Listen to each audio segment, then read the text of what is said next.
Por primera vez en YouTube podrás escuchar la historia completa de El origen de los hombres, con una narrativa cinematográfica que transforma la experiencia en algo nunca antes hecho. Así que prepárate para entrar en el mundo de Tolkien y para descubrir una de sus historias menos conocidas, pero más importantes. La gran historia de su origen, migración y primer encuentro con los elfos. ¿En serio viniste tú solo? Por si quieres entender primero todo el contexto, te dejo una breve introducción animada con los personajes y mapas clave. Pero si ya estás listo para sumergirte y soñar en el mundo de Tolkien, puedes saltar directo a la narración cinematográfica.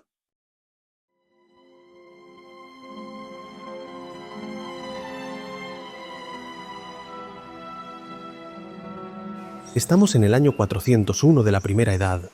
La Tierra Media vive un periodo de relativa calma, una larga paz que, sin embargo, no se debe a la ausencia de enemigos. Morgoth, el dios corrupto, el Vala oscuro y amo de Sauron, sigue con vida. Tras haber sido derrotado en su última gran batalla, y sin un ejército lo bastante fuerte como para atacar de nuevo, se vio obligado a encerrarse en el interior de su enorme fortaleza, Angband. Fortaleza lo suficientemente poderosa como para que, aún sin ejército, nadie se atreviera a atacarla. Ante esta situación, Fingolfin, el alto rey del linaje élfico más poderoso, organizó en el año 20 de la Primera Edad una gran fiesta para tratar de formar la primera gran alianza de los pueblos libres.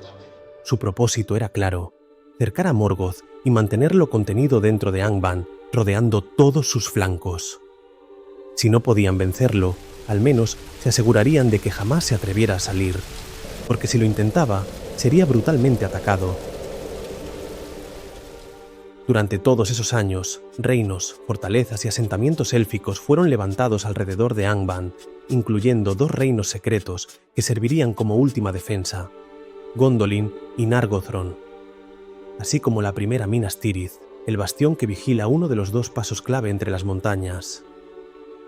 Además, en esta red de vigilancia constante, los enanos jugaron un papel fundamental, aportando armas, conocimiento y mano de obra especializada para reforzar las defensas. Así, los elfos vigilan día y noche la llanura de Ardgalen, que se extiende frente a Angband, y Zangorodrim, el volcán que Morgoth alzó como entrada principal a su dominio.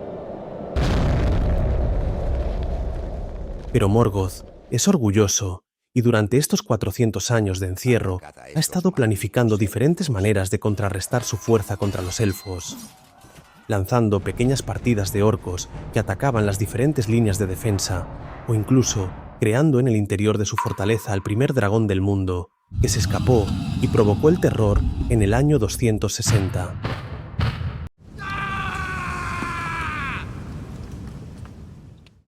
Pero es en el año 401 donde comienza nuestra historia, varios siglos después de esos eventos, cuando por primera vez en la Tierra Media, un elfo y una mujer mortal se enamoran, y en mitad de un encuentro romántico, él le contará a ella una verdad que no muchos conocen: el origen de los hombres, de cómo y dónde despertaron, de qué fuerza los hizo huir durante siglos y de qué vieron antes de encontrarse por fin con los elfos, en un primer encuentro que lo cambiaría todo y que revelaría que Morgoth, en realidad, no había estado tan encerrado como creían.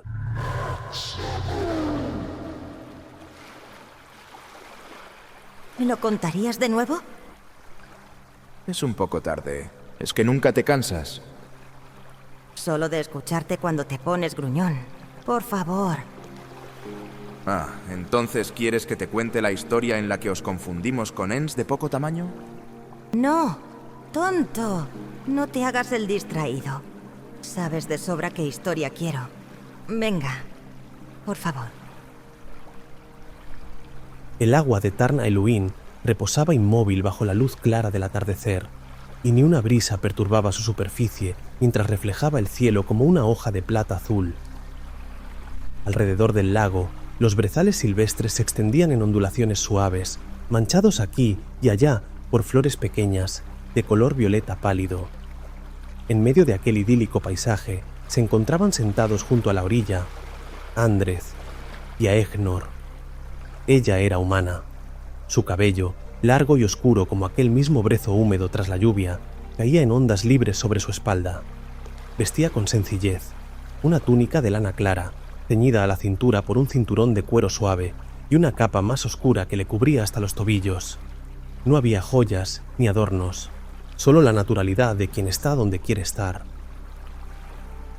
Aegnor, a su lado, no podía evitar sonreír cuando ella lo pinchaba con sus preguntas.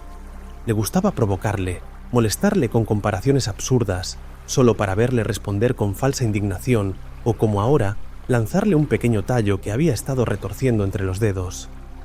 El elfo de cabello rubio lo esquivó sin moverse apenas, como si hubiera previsto el gesto antes de que ocurriera, y luego lo recogió para guardárselo entre los pliegues de su capa. Más te vale no perderlo. No tendría tanto valor. No estoy preparado para tus represalias. A Andrés le gustaba escuchar todo tipo de historias, pero en especial había una que le gustaba por encima de todas las demás. Aquella que hablaba del origen de su raza, aquella que culminaba con el primer encuentro entre hombres y elfos. Era una historia que Aegnor contaba con otra voz, más desenfadada. Está bien, te la contaré. Pero con una condición. No puedes interrumpirme hasta el final. ¿Serás capaz? ¡Qué bien! Claro, ni una sola palabra hasta el final. Prometido. Ella sonrió de lado, como si hubiera ganado algo sin necesidad de luchar, y como si de algún modo ni ella se creyera sus propias palabras. Pero se acomodó de lado, esperando a que Aegnor continuara.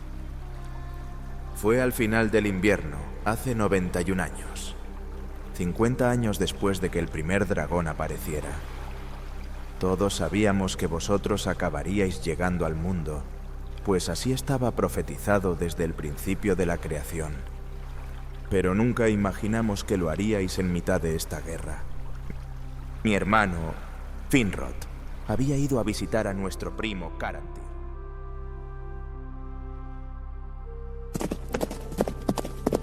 Aunque el fragor de la guerra se había apagado hacía décadas, Finrod no encontraba reposo en la rutina. Su naturaleza, más dada a la reflexión que a la inacción, lo impulsaba a mantener vivos los vínculos entre las casas de los Noldor. Para él, cada visita no era un deber, sino una forma de sostener la unidad entre pueblos de temperamento dispar. Venía de Himring, donde había pasado varios días con Maedhros, cuyo carácter, aunque endurecido por las cicatrices del pasado, seguía siendo franco y constante. Pero ahora cabalgaba más al este, hacia Targelion, tierras de su primo Caranthir, el más áspero y reservado entre los suyos. No era una visita sencilla. Caranthir nunca había sido cortés, y a menudo recibía incluso a sus propios parientes con algo de frialdad.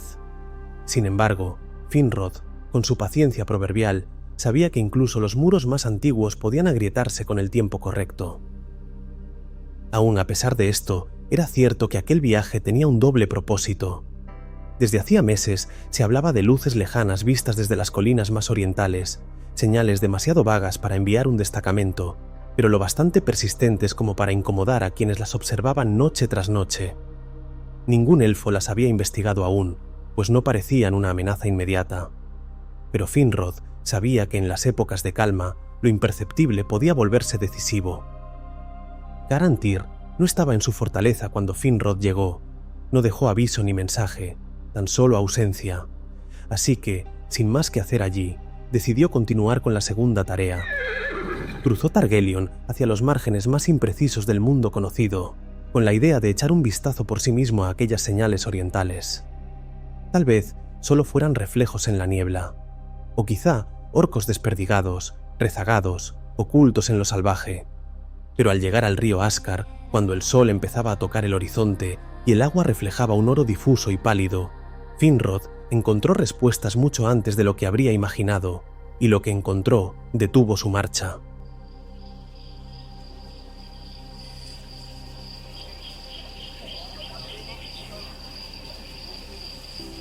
No era ningún tipo de reflejo, ni tampoco ningún orco. Era una comunidad, una tribu completa. Seres de tez bronceada por el sol, cabellos oscuros, vestidos con pieles y tejidos ásperos. No parecían salvajes, pero tampoco refinados. Se movían entre fuegos, Cocinaban, hablaban y cantaban. Y entre ellos, herramientas, cuchillos de piedra, lanzas de madera endurecida al fuego, hachas rudimentarias. Nada que impresionara a un Noldor, pero tampoco lo suficientemente débil como para no intimidarlo. Durante un largo momento, Finrod permaneció inmóvil en lo alto de su montura, con el rostro vuelto hacia esa escena. No los conocía, pero supo lo que eran. No porque los hubiera visto antes, sino porque ya había oído hablar de ellos. Todos los elfos lo habían hecho. En los días de Valinor, antes del exilio, cuando todavía convivían con Morgoth en buenos términos, él, con su veneno disfrazado de conocimiento, había dejado escapar un secreto que otros Valar jamás se atrevieron a confirmar. En algún momento en el futuro, los elfos no serían la única raza libre que habitaría el mundo. Ilúvatar lo había anunciado en el canto que dio forma a Arda: 2 llegadas, no una, 2. 2 pueblos destinados a despertar en diferentes tiempos, aunque distintos en origen. Pero los Valar callaron. Nunca explicaron cuándo ni cómo llegaría la segunda raza. Y con los siglos, muchos entre los Noldor comenzaron a pensar que no era más que una interpretación dudosa de una canción antigua. Y a estas alturas, ya todos creían que los hombres jamás despertarían. Pero allí estaban, en la otra orilla, no como leyenda, sino reales. Desde la colina baja donde su caballo se había detenido, Finrod observaba el asentamiento humano con un recogimiento casi reverencial. Podría haber descendido sin ruido alguno y caminar entre ellos antes de que lo notaran, pero no era así como debía suceder. Primero escuchó, porque para alguien como Finrod Felagund, amante del saber, de las historias y de todo lo que nacía nuevo bajo el sol, aquel momento era de un valor inconmensurable. Las voces humanas, aunque ininteligibles para él, poseían un ritmo particular, una cadencia más tosca quizás que las lenguas élficas, pero viva, como una canción en una tonalidad no explorada aún por los suyos. Se hablaban con pasión, no sin orden, se corregían, reían, se llamaban unos a otros con tonos que denotaban afecto, urgencia o autoridad, y por supuesto, inteligencia, quizás la misma que la de los propios elfos. Finrod disfrutó mucho con aquel momento, y sabía que disfrutaría todavía muchísimo más en conocerlos. Sin embargo, eran muchos, y él estaba solo, y no sabía qué verían en él si decidía mostrarse. ¿Un espíritu errante? ¿Una aparición? ¿Un enemigo? No hablaban su idioma. No podría explicar que no traía espada desenvainada ni intención oscura. Solo estaba allí para verlos, para conocerlos, para dar testimonio de su llegada. ¿Cómo podría hacerles entender que no había nada que temer en él? Entonces reparó en que, aunque no compartieran las palabras, había algo que sí compartían: la música. Finrod bajó lentamente del caballo y, sin apartar los ojos del campamento, abrió una de las bolsas de cuero colgadas a un lado de la silla. Sacó de ella su arpa, pequeña y de cuerpo claro, tallada en madera de los bosques occidentales y que había cruzado con él el hielo del norte. Se sentó sobre una piedra, a la vista.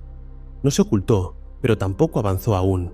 Entonces tomó aire y dejó que sus dedos comenzaran a moverse.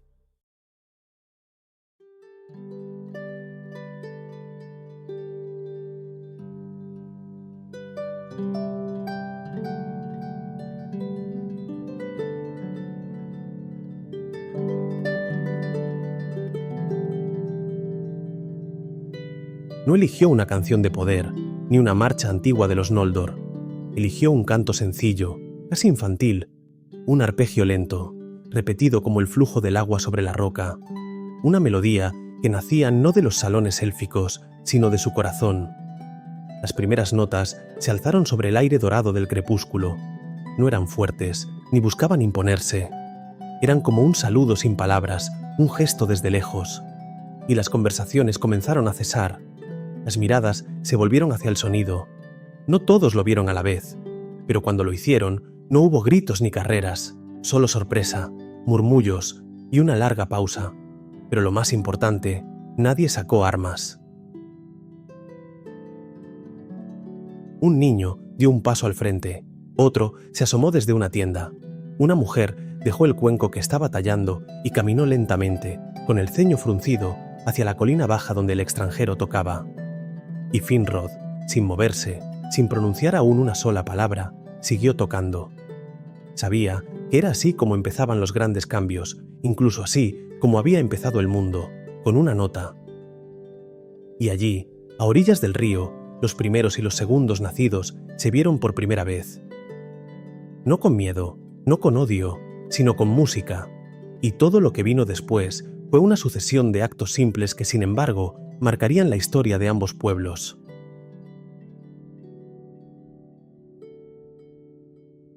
Los hombres y mujeres de la tribu se quedaron quietos, sobrecogidos, mirándole anonadados.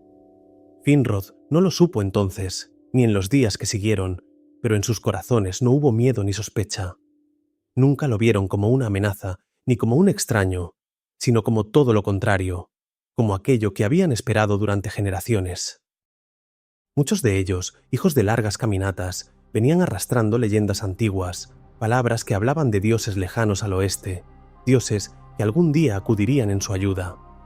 Aquel que salvaría a su pueblo de la oscuridad que los empujaba desde el este.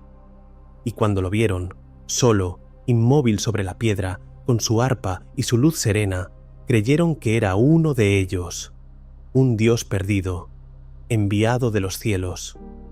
Cuando Finrod terminó su canción, con cautela, y al ver que nadie alzaba armas, caminó hacia ellos. El silencio se mantenía, pero ya no era de incertidumbre, sino de devoción. Aquel que parecía su líder dio un paso al frente. Era bajo en estatura, con el rostro surcado por arrugas profundas, barba entrecana y la espalda algo encorvada, pero con la dignidad intacta. Tenía una mirada viva, decidida. Llevaba una capa de piel sobre los hombros. Sus pasos eran lentos, pero firmes. Finrod lo miró con atención. Nunca había visto un rostro como ese. El paso del tiempo estaba allí, marcado sin vergüenza. Y por primera vez en su larga vida, el elfo sintió algo parecido al vértigo. Comprendió la naturaleza de lo que tenía delante, la mortalidad, no como una palabra, ni como un concepto heredado, sino como algo cierto. Y sintió respeto, y, en cierto modo, también sintió temor. El hombre se detuvo frente a él, sin esperar gesto ni permiso, y se arrodilló, en un gesto de entrega. Finrod sintió que aquel gesto era demasiado grande para él. Sin pensarlo, lo tomó suavemente por los brazos y le obligó a incorporarse. La dignidad del gesto no se perdió, solo cambió de forma. El hombre se señaló el pecho y pronunció su nombre. Balan. Finrod asintió, con una sonrisa breve, y se llevó 2 dedos al pecho. Finrod. Y así, sin sangre ni conquista, sin tratados ni testigos, un nuevo vínculo nació en el corazón de Beleriand. El tiempo, tras aquello, transcurrió como una lenta marea de descubrimientos. Finrod se convirtió en el primero entre los elfos en ser llamado amigo por los hombres. Durante las primeras semanas apenas lograban intercambiar más que señas, nombres y gestos torpes. La comunicación era costosa, frustrante, plagada de malentendidos, pero Finrod no impuso, aprendió, escuchó con paciencia y su mente, ágil y profunda, se adaptaba con rapidez. Los hombres, por su parte, no conocían runas ni escritura, pero poseían una memoria oral férrea. Y también aprendieron palabras élficas rápidamente, copiando sonidos imposibles para ellos con feliz entusiasmo. Los niños jugaban a repetir su nombre. Los ancianos le preguntaban cómo decir gracias, luz, esperanza. Y los meses pasaron, luego varias estaciones, y Finrod, poco a poco, dejó de ser un huésped para formar parte del grupo. Durante un año entero vivió entre ellos, compartiendo su pan y su fuego. Escuchó sus canciones de caza, sus lamentos por los muertos, sus cuentos bajo las estrellas. Levantaron juntos estructuras más firmes, reforzaron herramientas. Pero de entre todas las historias, fue la de su origen en el mundo, el origen de los hombres, la única historia que terminó por golpearle el pecho de forma violenta. Porque no venían solo de lejos, sino que venían de un lugar donde la sombra era más que un rumor. Habían huido durante generaciones de algo más antiguo y terrible de lo que él habría imaginado. No eran errantes sin rumbo, Eran supervivientes de un conflicto antiguo, una caza que se deslizaba tras ellos desde hacía siglos. No lo vi con estos ojos, mi padre tampoco, ni el padre de mi padre, pero los relatos son tan antiguos que ya no sabemos lo que ocurrió de verdad de lo que no. No importa. Si tú me lo cuentas, Balan, lo sabré mejor que con cualquier otro canto o rumor. Está bien. Dicen que fue cuando el sol se alzó por primera vez. Finrod escuchó toda la historia de boca de Balan, y éste la contó con máximo cuidado y detalle. Le contó cómo el sol, el primer día que cruzó el cielo hacía ya más de 300 años, arrancó a los primeros de la nada, como si la luz misma fuera su dador de vida, despertando entre brumas que brotaban del suelo. Y lo hicieron en Hildorien, que por las descripciones, Finrod pudo intuir que se trataba de una tierra situada en el extremo más oriental del mundo, un lugar tan lejano que ni ellos habían llegado nunca. Al parecer, en aquel sitio, el suelo era duro, el bosque espeso y los ríos indómitos. Y al principio todo fue confuso para ellos. Ni siquiera podían hablar, solo estaban vivos.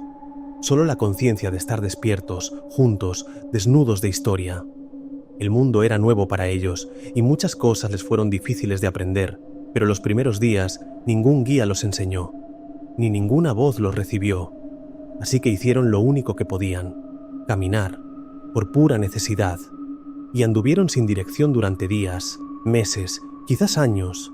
Se guiaban por el instinto, por el calor, por el hambre. Aprendieron a encender fuego, a tallar piedra. El mundo era vasto, implacable, y ellos frágiles. Pero aquel primer grupo, aunque pequeño, se mantuvo siempre unido. Y poco a poco, las primeras palabras comenzaron a tomar forma cuando ellos mismos sintieron la necesidad de comenzar a nombrar cada cosa que encontraban. Y así continuaron hasta que la primera voz llegó.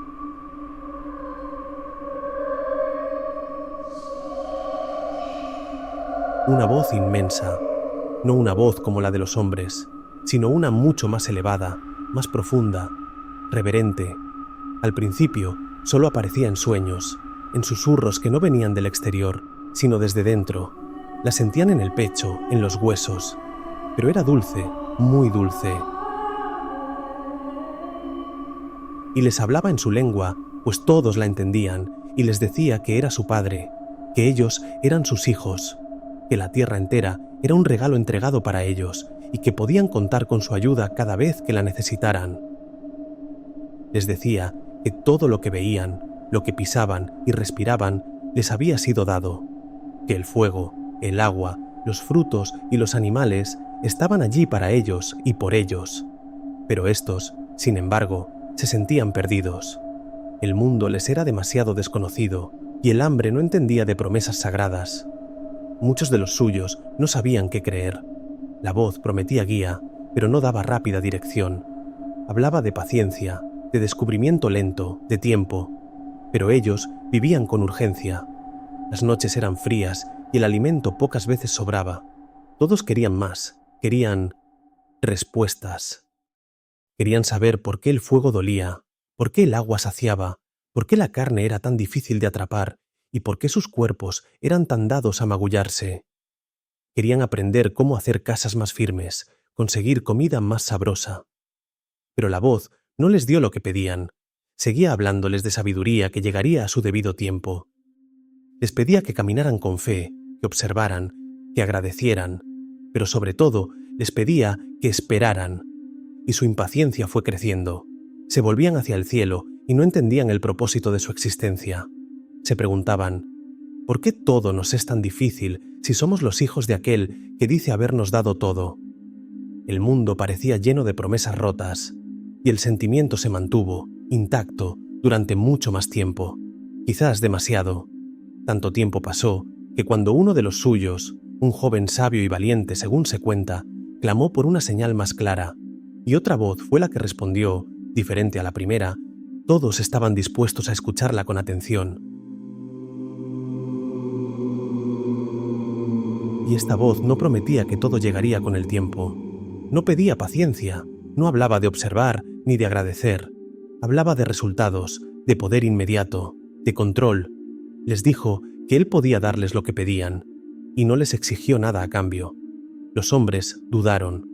El recuerdo de la primera voz todavía pesaba en muchos, pero la duda desapareció cuando esta nueva presencia hizo algo que lo diferenció por completo de la primera. Apareció. No como un sonido entre los árboles ni como un sueño nebuloso. Se presentó con forma visible, tangible, encarnada. Tomó una figura semejante a la suya, aunque más bella, grande e imponente. Sus ojos eran intensos, su porte majestuoso. Y por primera vez, desde que despertaron, vieron a alguien que afirmaba caminar junto a ellos. Y lo creyeron. No tan solo porque lo dijera, sino porque lo demostró con hechos. Comenzó a enseñarles de inmediato. Les mostró cómo tender trampas más eficaces, cómo leer las huellas del bosque, cómo afilar la piedra con precisión y cómo cazar con menos esfuerzo. Les enseñó a construir refugios más estables, a reforzar los muros con barro y ramas secas, a mantener el calor durante las noches más largas. Y el cambio fue inmediato. La comida comenzó a durar más. Las heridas se trataban mejor. El sueño era menos inquieto. Los días se llenaron de actividad útil. Los niños empezaron a crecer con menos miedo en los ojos. Y con cada conocimiento que se les daba, la confianza en aquella figura crecía. Hasta que incluso aquella confianza comenzó a convertirse en algo más. Comenzaron a esperarlo, a buscar su voz en las mañanas, a cantar sus enseñanzas junto al fuego. Lo reverenciaban, lo llamaban el maestro, el guía, el protector, el sin nombre. Ahora tenían a alguien que les daba todas las respuestas que buscaban, y él seguía sonriendo, y enseñándoles, y observándolos. Hasta que el sin nombre que caminaba entre ellos, que hablaba con claridad y mostraba con gestos cómo sobrevivir al mundo, se volvió por completo indispensable. Ya no se tomaban decisiones sin él, ni se cazaba sin su aprobación, no construían, no exploraban, creían que seguían siendo libres, pero ya eran esclavos de su conocimiento, sin látigos, sin cadenas, esclavos de su dependencia, de la gratitud, de la comodidad. Y sin embargo, no todos habían olvidado a la primera voz. Quedaban unos pocos de entre los suyos que recordaban su calor, su paciencia, su distancia amable. Aunque no hubiera dado respuestas, había sido la primera en responderles, y ahora ya no estaba.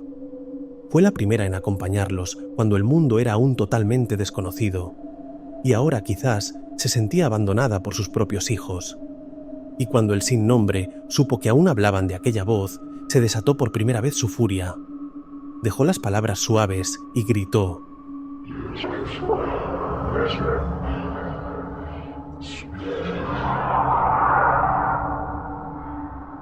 Y con ese grito, algunos cayeron. Las ramas se quebraron, las piedras se abrieron, hubo heridos y el fuego se volvió más caliente de lo natural. Incluso los cielos se oscurecieron durante un día entero. Después de eso, el sin nombre se marchó, sin más, y ellos sintieron su silencio. El peso de tener que decidir sin su guía, el miedo de volver a equivocarse.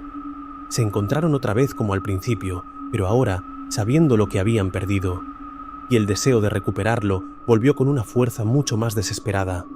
Y cuando el sin nombre regresó, lo hizo sin sonreír como antaño y con una condición para todos. Jamás podrían volver a mencionar o hablar de la primera voz, nunca, bajo ninguna circunstancia. Pero aquella condición era innecesaria, pues los hombres habrían aceptado casi cualquier cosa que les pidiera. Y así, todos ellos abandonaron esa primera protección, la enterraron con silencio y se entregaron del todo a su nuevo maestro. Pero cuando todos creían que lo peor había pasado y que habían llegado a un entendimiento y que nada más cambiaría, el sin nombre les pidió una última cosa. Por primera vez en su corta historia, alguien les estaba pidiendo que se arrodillaran, que se postraran ante él, y aunque orgullosos, todos lo hicieron, y así aprendieron lo que era someterse, y él supo que ya los poseía. Con el paso de los años, toda aquella amabilidad con la que el sin nombre se había presentado al principio comenzó a desvanecerse. Lo que antes era cercanía, ahora era altivez. Lo que fue dulzura, ahora era desdén. Ya no caminaba entre ellos con rostro afable, ni mostraba paciencia ante sus dudas. Su saber se ofrecía cada vez menos, y el precio para obtenerlo era cada vez mayor. Ya no enseñaba por voluntad, exigía que se lo suplicaran. Comenzó a pedir ofrendas, demandas. Siguiendo sus instrucciones exactas, le construyeron un hogar en lo alto de una montaña, con muros de piedra y vigas traídas desde leguas de distancia. Y ningún hombre ni mujer podía subir sin su permiso. Desde allí, él los observaba. Ya no compartía el pan ni el fuego, solo hablaba desde arriba, y ellos obedecían. Durante un tiempo, nadie se atrevió a quejarse, pero los años, con los hombres, no pasan sin dejar rastro, y la muerte comenzó a sentirse más presente. Los cuerpos empezaron a envejecer. Algunos caían en accidentes, otros a causa de enfermedades que ningún remedio podía curar. Los entierros se multiplicaban. El llanto se volvió un sonido habitual, y entonces surgió la petición que lo cambiaría todo entre ellos. Los hombres se acercaron y le rogaron al sin nombre, le suplicaron que los ayudara a vivir más tiempo, a ver crecer a sus hijos, a no perder a los suyos tan pronto y a evitar el dolor que surgía con cada tumba nueva. Entonces, el sin nombre bajó de su montaña, pero no como lo recordaban. No bajó con el rostro amable de antaño, ni con la voz suave y los ojos sabios, y esta vez tampoco tomó forma humana. Se volvió todavía más grande, se volvió todavía más alto, más que cualquiera de sus casas, más que cualquiera de los árboles de alrededor. Su cuerpo parecía hecho de sombra y metal. Su armadura roja no tenía marcas ni emblemas, y de su espalda parecía emanar una oscuridad espesa, como humo que no se disipaba. Sus ojos ardían con un rojo opaco, sin compasión. Y cuando habló, usó una voz diferente para dirigirse a todos ellos. Vuestros ruegos son absurdos. Vuestras vidas breves son más de lo que merecéis. Disfruto viéndoos desaparecer. Y si seguís molestándome con estas súplicas vacías, seré yo mismo quien os haga morir antes. Y así, por primera vez, aquel ser mostró su verdadera naturaleza. Y un mensaje claro. No era su padre, ni tampoco su protector. Era su amo.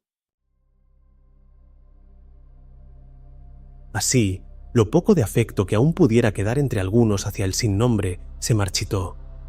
Y lo que antes era reverencia se convirtió en miedo.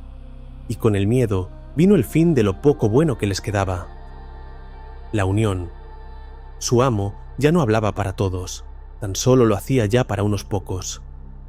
Aquel conocimiento que antes se entregaba libremente, ahora era reservado. Lo que era para el grupo, ahora era solo para sus más cercanos, los elegidos, los más fuertes. Y estos cercanos al sin nombre comenzaron a caminar diferente. Se alzaron sobre los demás, se sentían distintos, mejores. Y el grupo, que hasta entonces había sido uno solo, comenzó a dividirse. Se formaron rivalidades, se susurraban acusaciones, cada enseñanza nueva provocaba envidia. Algunos comenzaron a competir por su favor, otros a traicionar por mantenerse cerca suya. La discordia creció como una hiedra envenenada y nadie podía detenerla. Fue en ese clima de sospecha y temor que por primera vez surgieron los primeros disidentes, no de lo alto, sino desde lo bajo. A escondidas, junto al fuego, algunos comenzaron a incumplir la promesa y a hablar de nuevo de la primera voz. Se preguntaban si no habría sido ella la verdadera. Se preguntaban si el error había sido olvidarla. Hablaron del principio, de cómo se dejaron seducir por la rapidez, por la facilidad, de cómo se encadenaron a sí mismos sin notarlo, de cómo ya no se sentían vivos, sino guiados por el miedo, y algunos, por decir esto, murieron, delatados por sus propios hermanos, ejecutados como traidores por los que aún servían ciegamente al sin nombre. Pero otros, los más cautos, comenzaron a reunirse a escondidas, caminaban juntos un poco más alejados del fuego, compartían miradas, frases veladas, lealtad silenciosa, y comenzaron a trazar un plan, no de rebelión, ni de lucha, un plan de huida. Correr cuando el cielo estuviera más oscuro, abandonarlo todo sin mirar atrás, dejar al sin nombre y a su montaña, perderse entre los bosques, las colinas y los cauces hasta que nadie pudiera encontrarlos. Y aunque no sabían a dónde ir ni cuánto tiempo podrían resistir, sí que sabían en qué dirección confiar, pues caminarían hacia donde nació su primer día, hacia el lugar desde el cual el sol los vio despertar. Caminarían hacia el este y no se detendrían hasta encontrar dioses nuevos, pasaran los años que pasaran.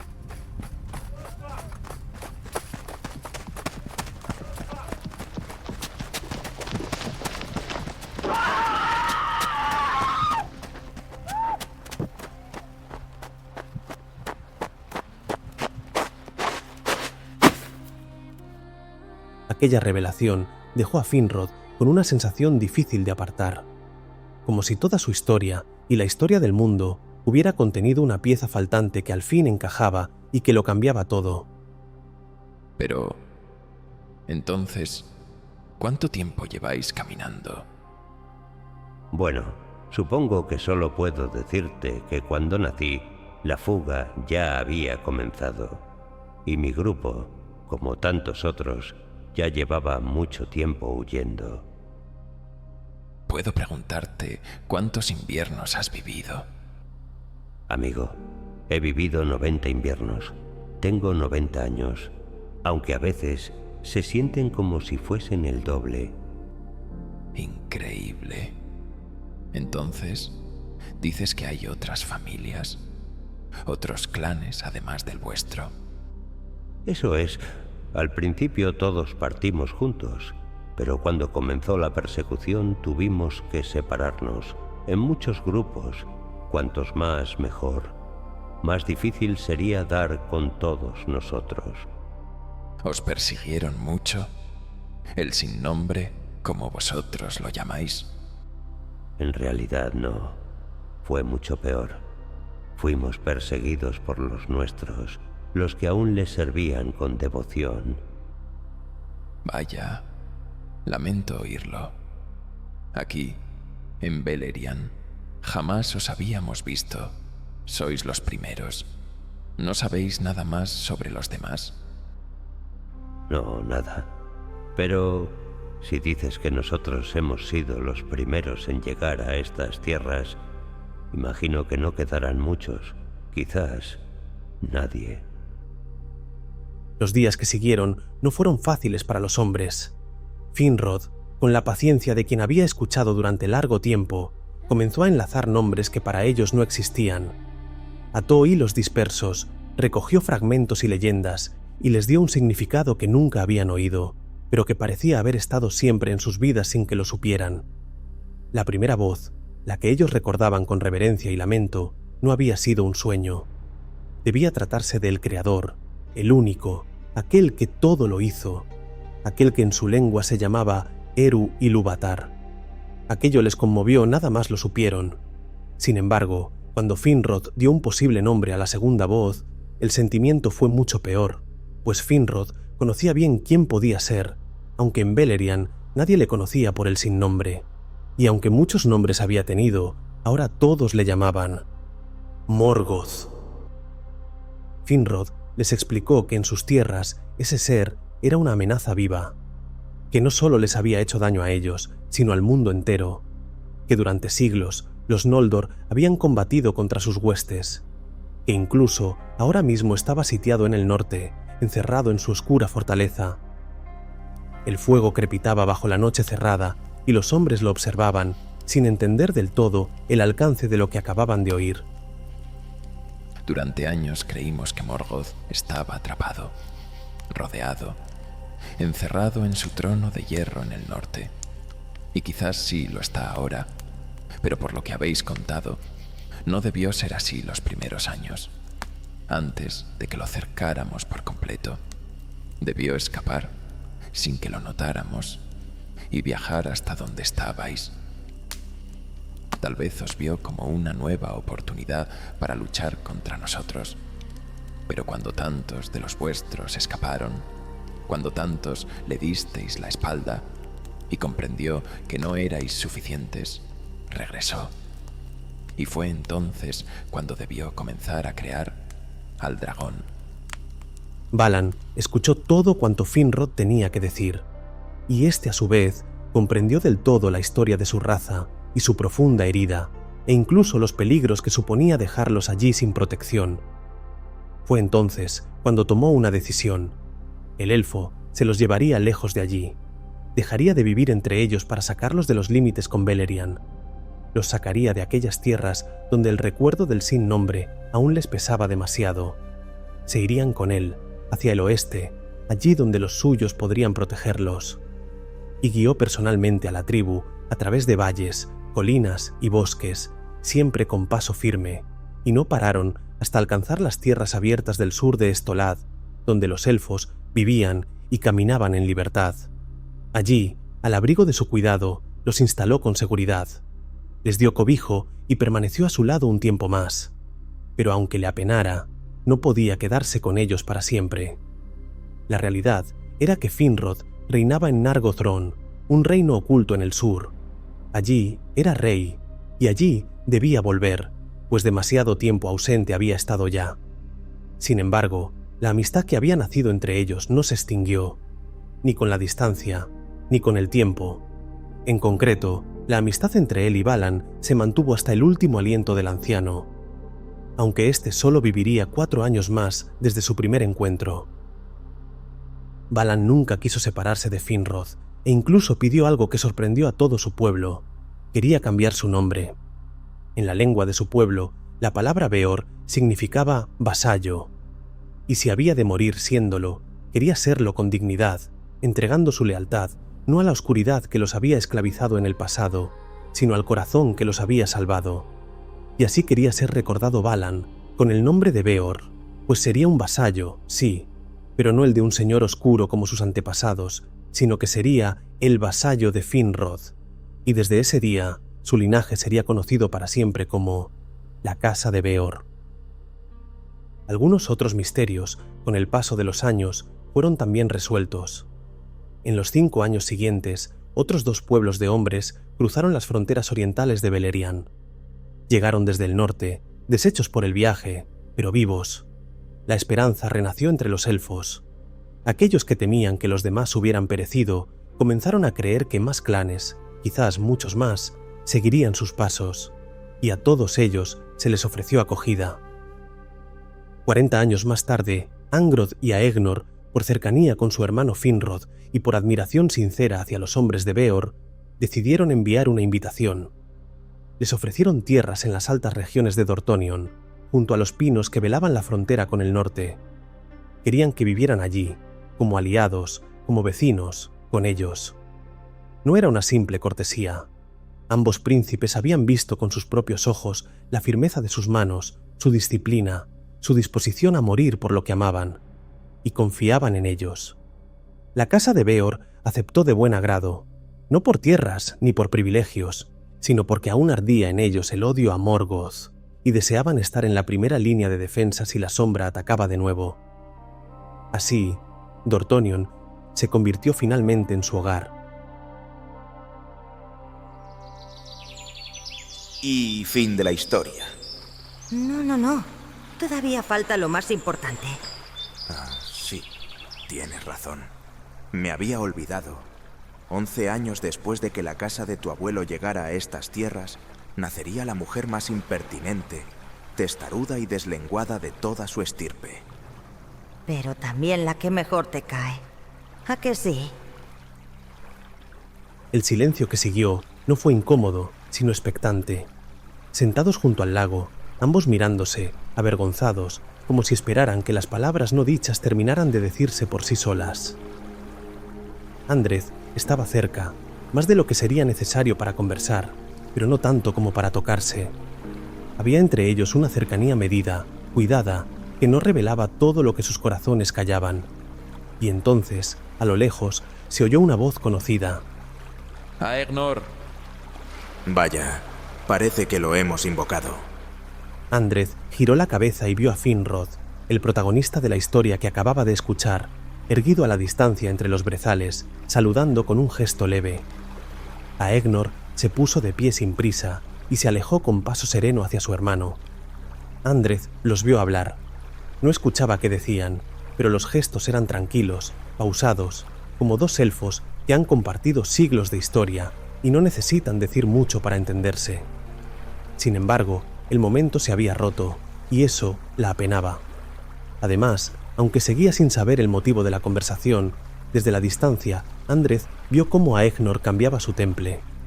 No fue un gesto claro, ni una expresión pronunciada, sino apenas un leve endurecimiento de la mirada, un matiz en la postura, algo que solo ella, después de tantas tardes juntos, podría notar. Esperaba que regresara. Esperaba al menos una palabra, una broma final, una despedida. Pero Aegnor, cuando terminó de hablar con su hermano, no volvió. Se limitó a levantar una mano en señal de despedida desde donde estaba, y luego se giró con Finrod y se alejó junto a él, cuesta arriba. Y aunque al poco rato uno de ellos dos regresó, era Finrod quien lo hacía. Descendió solo, sereno como siempre, con esa calma que parecía envolver todo lo que tocaba. Y cuando él se detuvo frente a Andreth, a unos pasos, ella esbozó una sonrisa educada. ¿Puedo sentarme? Claro. ¿Ocurre algo? Finrod se acomodó en el lugar donde minutos antes había estado su hermano, pero lo hizo dejando más distancia, como si supiera que ese espacio era parte del respeto. Miró el lago sin hablar durante unos segundos, y entonces la sorprendió con una pregunta. ¿Qué piensas de la mortalidad de tu pueblo? Andreth parpadeó. El tono de la pregunta había sido calmado, pero la pregunta pesaba como una piedra. No sé si entiendo la pregunta. Bueno, intento llegar a una conversación contigo, pero primero debemos aclarar ese tema. He compartido mi opinión públicamente varias veces, Finrod. Ya sabes lo que pienso. Creo que es un castigo. Vivimos con miedo de perderlo todo, y siempre lo perdemos. Eso no puede ser natural. No puede haber sido el plan de nadie bueno. ¿Crees que alguien nos robó ese poder, entonces? Creo que lo perdimos. O lo vendimos. Elegimos mal. Seguimos a quien no debíamos. Y por eso Ilúvatar nos lo quitó. Vale, pero ¿y si no fue así? ¿Y si tu pueblo nunca fue inmortal? ¿Y si vuestra muerte es un don que os diferencia de nosotros? ¿Un don? ¿A qué llamas un don? ¿A perder a un hijo? ¿O a un padre? Por favor. Insisto, tal vez sí lo sea, porque quizás no es el final. No del todo. Y porque quizás estáis destinados a ir a un lugar donde nosotros no podemos seguiros. Los elfos podemos morir, no de viejos, pero morimos. Y sin embargo, nuestras almas no pueden salir de este mundo. Terminan encerradas con mandos en Valinor. Pero, ¿y si las vuestras sí pueden ser libres? Aunque todavía no sepáis hacia dónde os vais. Insisto yo, Finrod. Morir no me parece libertad. De ningún tipo. Solo digo que nosotros estamos atrapados aquí hasta el final de los tiempos. Pero vosotros podríais estar destinados a algo más alto. Si esto es un don, es el don más incomprensible que se haya dado jamás. Dime a dónde quieres llegar con todo esto. Anda. Finrod volvió a pausar levemente la conversación y respiró hondo. No es fácil decirlo.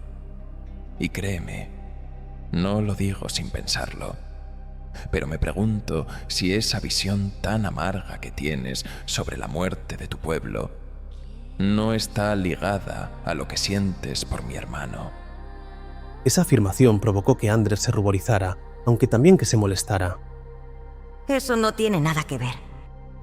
Andreth, conozco a Aegnor y le quiero profundamente.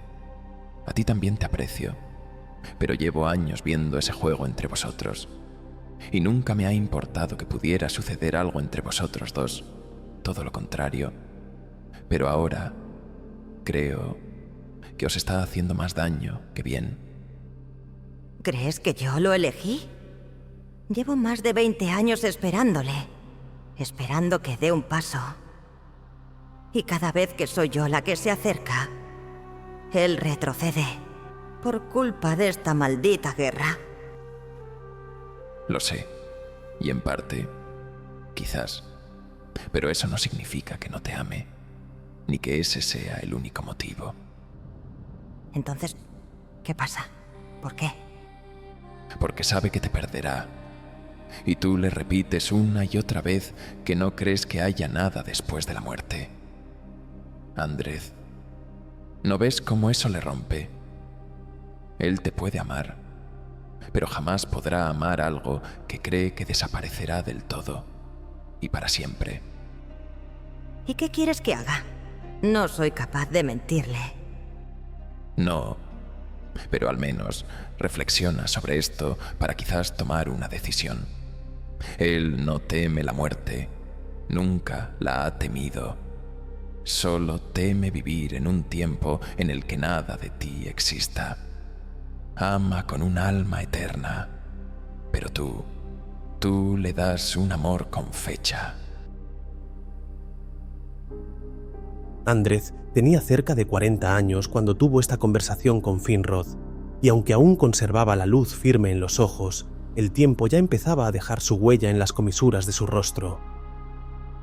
Había vivido la mitad de su vida amando a Egnor, buscándole con palabras, con gestos, esperando a la puerta de un corazón que siempre había estado entreabierto, pero nunca del todo suyo. Y a Egnor la había amado con igual intensidad, con una pasión silenciosa, absoluta, ardiente como su propio espíritu. La había amado desde el primer instante y nunca dejó de hacerlo. Pero durante 20 años no hizo más que negarse a aquello que más deseaba, porque creía que amarla era también condenarse, porque sabía que si la amaba por completo y ella moría, él jamás volvería a estar entero. Y de esta manera fueron los primeros en toda la historia de la Tierra Media. El primer elfo y la primera mujer mortal que se amaron más allá de la frontera del tiempo. Y nadie, antes que ellos, comprendió tan profundamente cuán cruel puede ser amar cuando el otro no te puede seguir hasta el final del camino. Nadie, antes que ellos, llevó el amor tan alto, ni lo vio romperse tan lejos. Y así, el mundo supo por fin lo que significaba la diferencia entre morir y permanecer. Te fuiste sin despedirte. Tienes razón. Lo siento. Mañana puedo volver a contarte otra historia si así me perdonas. Bueno, más te vale que sea buena.